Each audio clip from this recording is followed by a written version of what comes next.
माननीय मुख्यमंत्री नवीन पट्टनायक लोकामुखी योजना एवं विकसित ओडिशा गठनर जो संकल्प से ताकू सशक्त करने आज सत्यवादी निर्वाचन मंडलीर विजु जनता दल सहित भारतीय जनता पार्टी एवं कांग्रेस दलर बहु नेतृमंडली तृणमूल स्तर कर्मी आज आनुष्ठानिक भाव में बीजेपी एवं कांग्रेस दल परित्याग कर विजु जनता दल सहित सामिल होती समस्त को यह अवकाश मुझे स्वागत करुच्ची विजु जनता दल को गोटे समृद्ध सत्यवादी निर्वाचन मंडली गढ़ी तोड़ापी से जो संकल्प एवं जो इच्छा शक्ति अच्छी नवीन पट्टनायक हाथ मुठा को टाण करने विजु जनता दल को सशक्त करने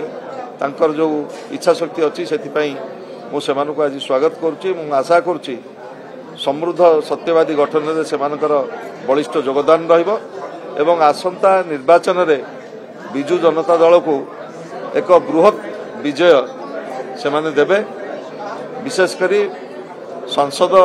अरू पट्टनायक एवं विधायक प्रार्थी हिसाब से मो प्रति आशीर्वाद रखिए एवं सेवा करने सुजोग देवे।